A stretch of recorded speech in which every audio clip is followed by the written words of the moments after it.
Internet, hello and welcome to This Week in Comics, a show where I break down all of my favorite comics from last week. I read about 50 to 60 comics a week, so you don't have to. I'm going to give you my favorites, see if any of them appeal to you. I also preview this week's comics that are available today at your local comic book store, and in the middle, I give you an update on comic book news.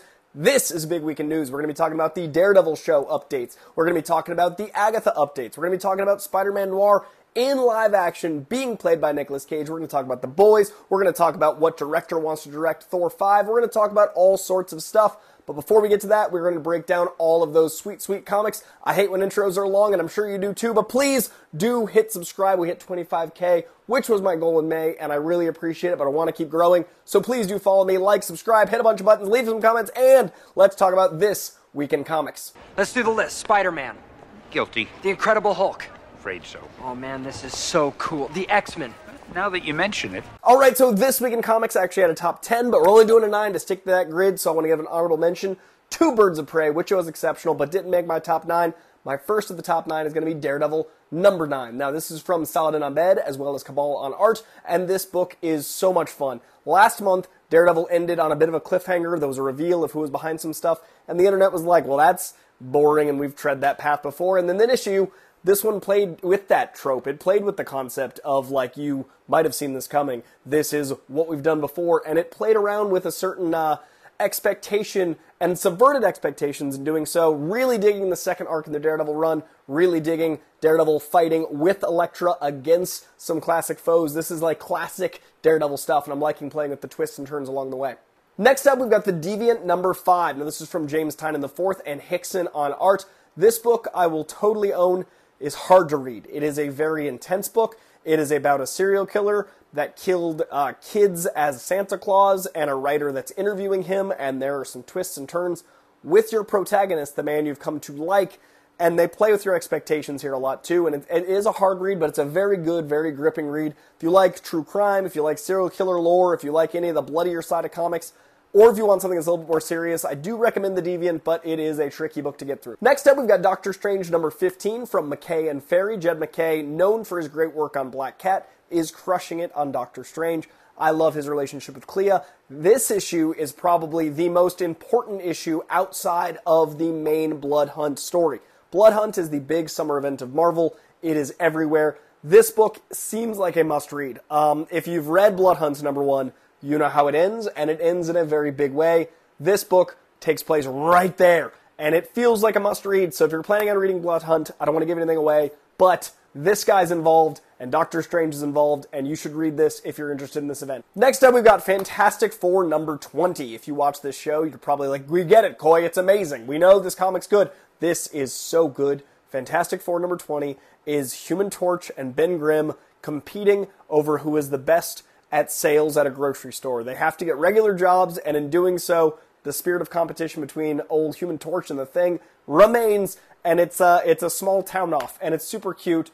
Their love for like locals is amazing. Their love for each other is amazing. The competitive nature is amazing. This book is so good from North and Cabello. I can't keep singing higher praises, but it just keeps getting better. Read Fantastic Four. Start at number 1. Trust me, it's my favorite Fantastic Four run of all time as it approaches the 2-year mark. Next up, we've got Geiger number 2. This is the new Geiger arc. We've had a couple volumes of 4. This one is very approachable. You're only 1 issue behind. It is from Jeff Johns. It is from Gary Frank. The art is stunning from Frank, and the writing is fantastic from Johns. It's a new character. He's only a few years old, and it's part of this bigger imprint over at Image Comics, but it's building out this world, and this issue deals with the sidekick a lot. It deals with the consequences of actions. This is a dystopian world, and our lead is a radioactive man, and everyone around him is just trying to survive. It is a really harrowing tale, and I'm just so impressed at how captivating all the characters are in it. Next up, we've got Sacrificers number 8 from Rick Remender, one of my favorite writers working, and Fiumiara on art.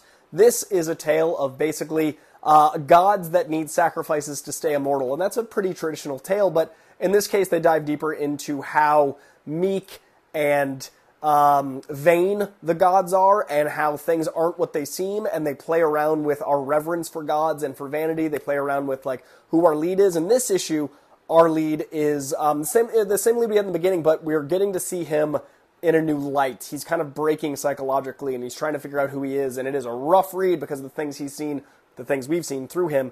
Fascinating look at the concepts and cultures of what we revere. Next up is Spider-Man Shadow of the Goblin #2. This is a must-read if you're a classic Spider-Man fan. I'm not loving The Amazing Spider-Man.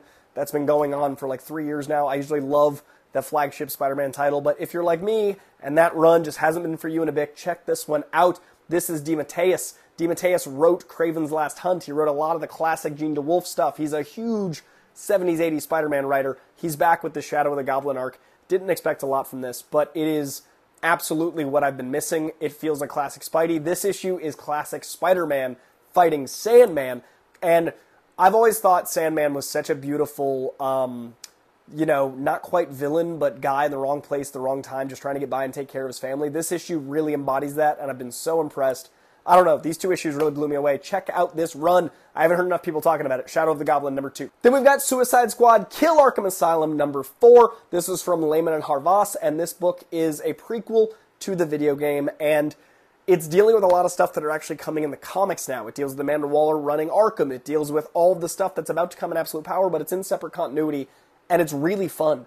This one deals with the power dynamic of Boomerang and a bunch of psychics. It's a very Boomerang-led issue, but the consequences of what it's like to have these different power sets and people that have fought Batman differently having to fight each other, and how there'd be like these tribes and these cliques and these groups within Arkham. Really cool prison culture within a prison in fiction we know a lot about Arkham. Fascinating book. Definitely check this one out. And the last of my must-reads from the week of May 8th is going to be Wolverine #49. I said last month about this issue, I was a little worried at the Wolverine adamantium suit there in the cover. I think it's a bit much like when Wolverine had a gun, but this issue doesn't really feature this that much. It's a misleading cover, and I was okay with that in this case, because this is a Sabretooth-centric issue. This deals with the psychology and madness and perversion and violence of Sabretooth in a way that we don't get to see very often. We're in Sabretooth's head most of this issue.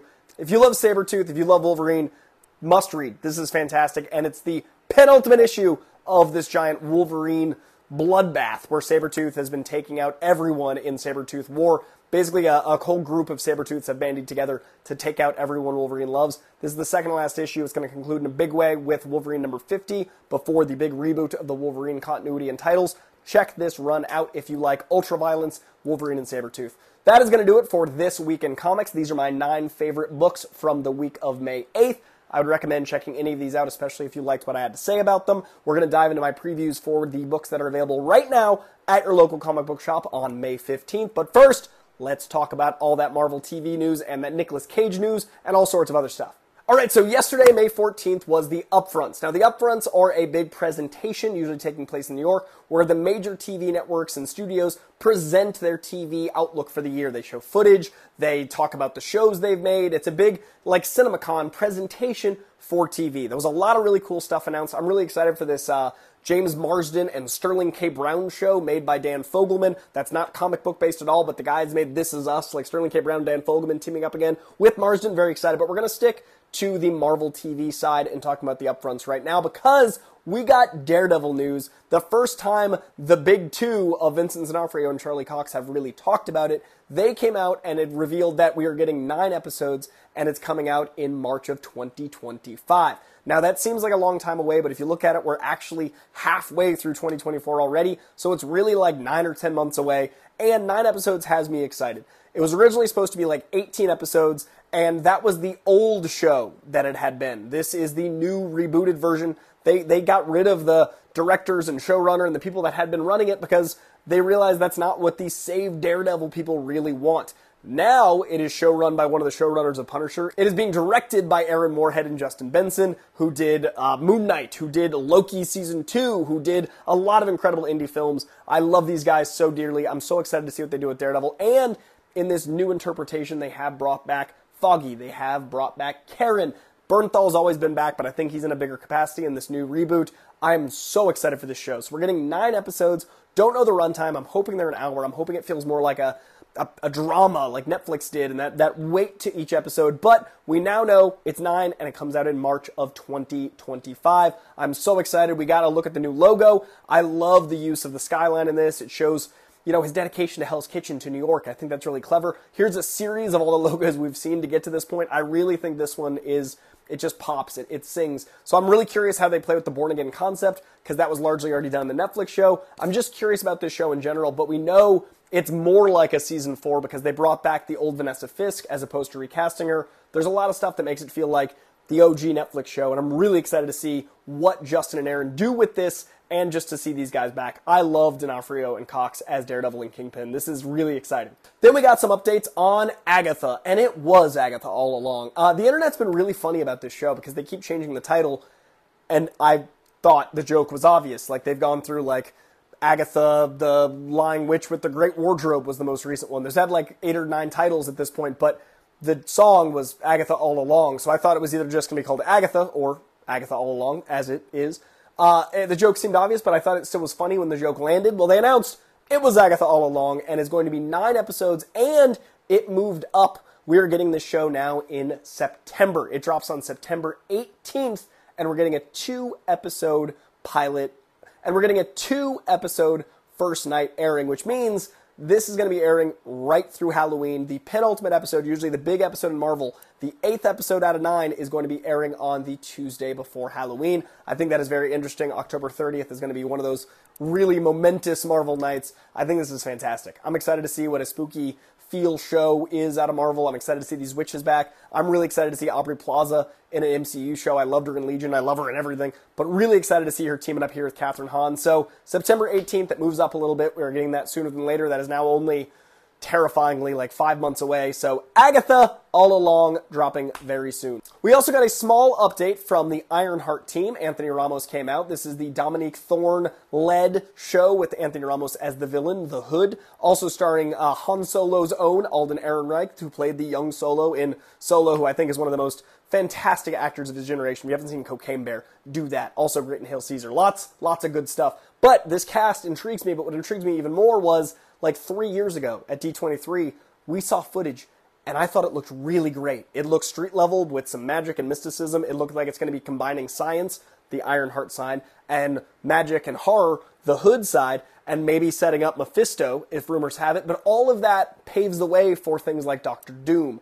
Doctor Doom needs tech and magic to already be introduced more in this world. Obviously, we have Doctor Strange, but the blending of those worlds, I think, is going to be happening in this show. So we are confirmed at last to be getting it next year. It's been forever, and I was a little worried it was canceled, and I think that's why they had them come out and talk about it, but Ironheart confirmed next year. Still happening, and I'm still really excited. That's the main stuff out of the Marvel TV. Look up the Upfronts for all of your TV needs. The Upfronts are a very exciting time. It's like San Diego Comic-Con or CinemaCon for just the TV side. If you're a fan of any of the networks, check out what their announcements are. But let's get over to another show from Amazon, and that is Spider-Man Noir. Spider-Man Noir is officially getting a live-action adaptation, and it's going to be starring Nicolas Cage. I'm elated to find out Nicolas Cage is going to be playing Spider-Man Noir in live action, and even more elated because they released the logline. The synopsis of the show is Noir, starring Nicolas Cage, is coming to MGM Plus and Prime Video. The story will explore an aging, down-on-his-luck private investigator from the 1930s in New York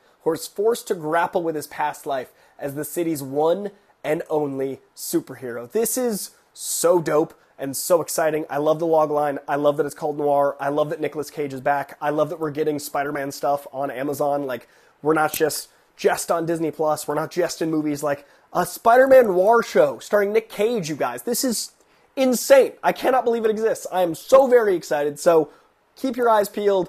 As announcements come out, I'll definitely be talking about them. I'm really personally very excited. We also just casually got the announcement that we're getting A Boys Season 5. It was greenlit. The show Season 4 drops in a month. They're very confident because Season 5 has already been greenlit, so I assume Homelander doesn't die just yet, but he might in Season 5. Homelander does die in the comics. Spoiler for the comics. But the more seasons they announce and the more Kripke has these spin-offs and these interweaving storylines, I'm wondering how different it'll be from the comic trajectory and what they're going to be doing. So, Season 5, a go-go. Season 4 in a month on June 8th, I believe it is. And the last bit of news I do want to discuss from the world comic adaptations is George Miller very casually said he'd be down to direct Thor 5, basically in an interview saying he'd do anything to work with Chris Hemsworth again, even do Thor 5. Usually I wouldn't put a lot of weight in a quote like this because It's just a good soundbite, but like there's no details in it. But that said, this is the perfect man to direct Thor 5. I think we need to course correct. Thor was the first fourth installment. It didn't go well. We're getting a Cap 4. I hope that goes well. But I really think to write the Thor course, George Miller, such a visual genius. Mad Max is a masterpiece. Haven't seen Furiosa yet. I cannot wait. I love Fury Road. I think Fury Road is one of the best action movies of the last 20 years.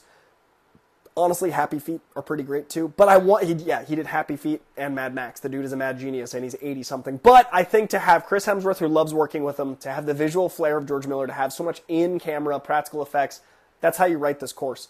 My pipe dream is Robert Eggers, the guy who did The Northman. He will never do it. But if someone's going to, and they want to get Thor to feel like a god again, man. And he even has good comedy too. It's not all dire, but this guy, George Miller on Thor 5, make me very happy.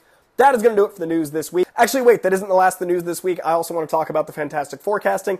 In addition to our 4, and the addition of Paul Walter Hauser, who started talking about it and said he is a part of the greater Fantastic Four lexicon, so a bigger character than I think some people might have assumed. I think it's Mole Man. We also added Ralph Ineson this week as Galactus, and if you've never heard this man's voice, here's a little clip.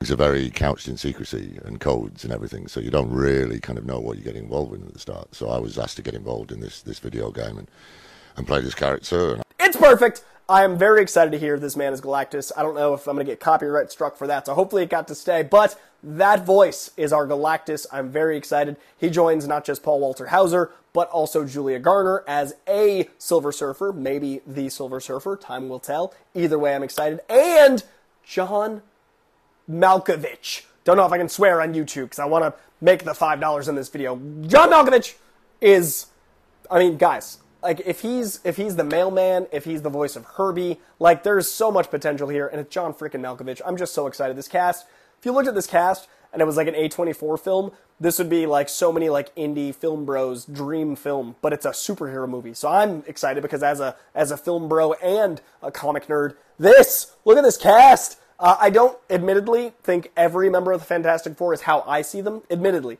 But I think Eben Moss-Bachrach, I think Paul Walter Hauser, I think all of it's coming together to be very, very my jam, and I'm very interested. So this cast, what do you guys think? Let me know in the comments below. And let's get into the comics coming out today at your local comic shop. These are the new books for the week of May 15th. New comics this week for the week of May 15th. Now, it is a small new comic book day because there are 5 new comic book days this month, so usually it's spread across 4 weeks. This month, it's spread across 5 Wednesdays, so each of them is a little smaller, but the books I'm personally going to be checking out from each of the publishers are from Marvel. I'm going to be checking out Alien Black, White, and Blood #4, anthology series. Each issue is its own thing. It's all in black and white with splashes of red for the blood. It is a really fun anthology they've been doing with a lot of titles. The Alien one is no exception. My big Alien book of the week, however, is What If Aliens #3. Paul Reiser, the Paul Reiser, is writing a what if of his character from Aliens, and basically him profiting and profiteering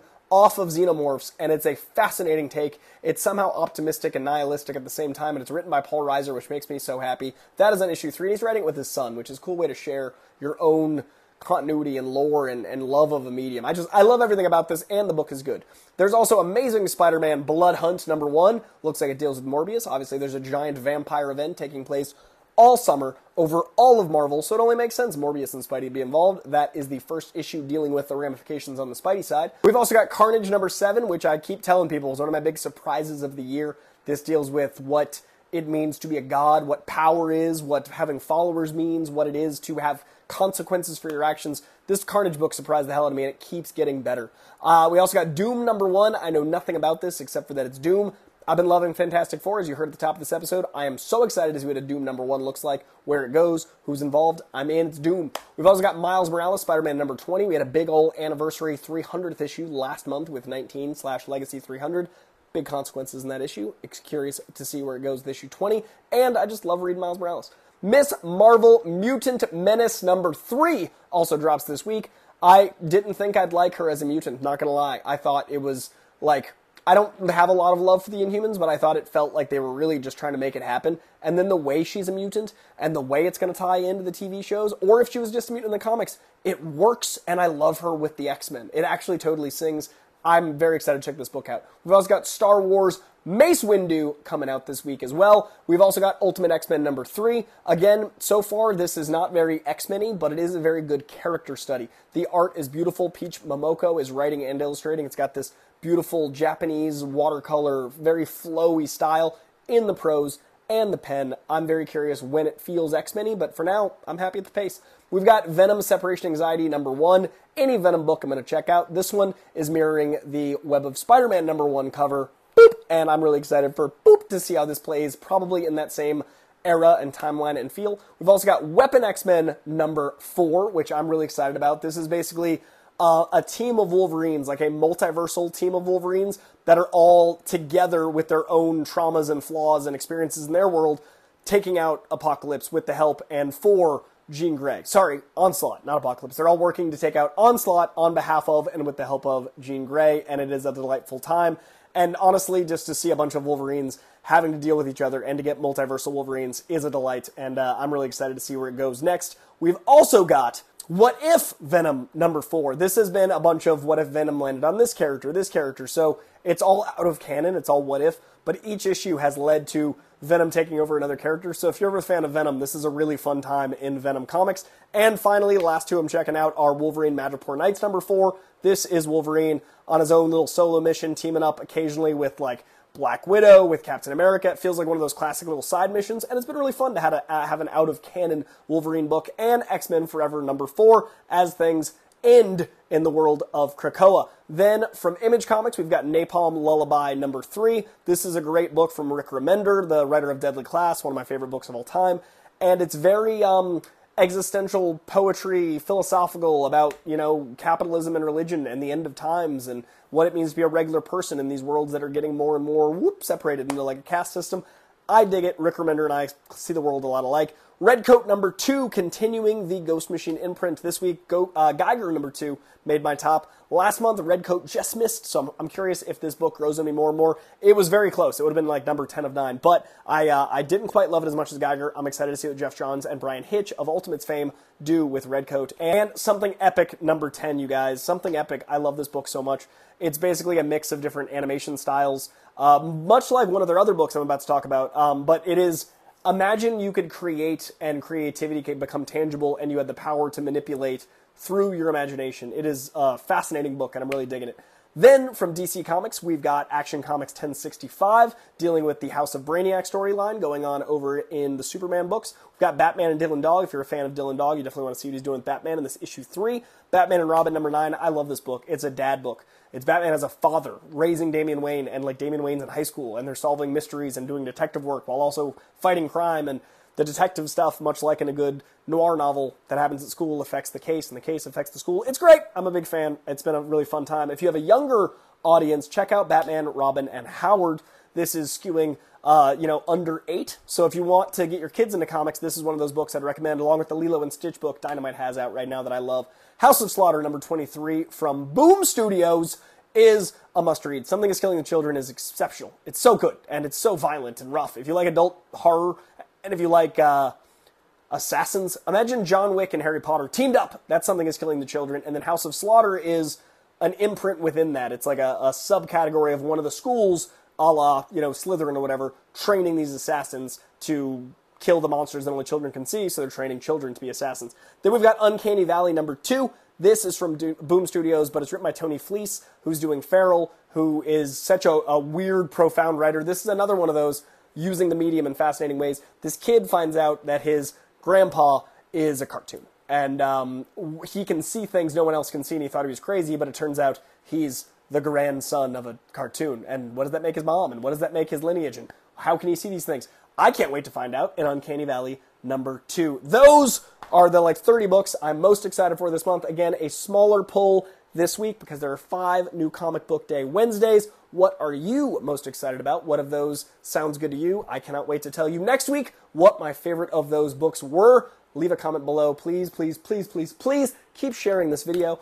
Comic book videos never do as well as movie videos or news videos, but I'm going to try to put more big comic news in the center of these things. So hopefully people that check out the news sprinkle into maybe reading some comics or at least hearing about them, and maybe it'll pique their interest. So if you're here for the comics, hit that like, leave a comment, even if you say down below, hey, I'm here for the comics. I know that you want me to keep making these because I want to keep making them because I want people to read comics. So please do like, share, subscribe, and tell someone that you care about them today.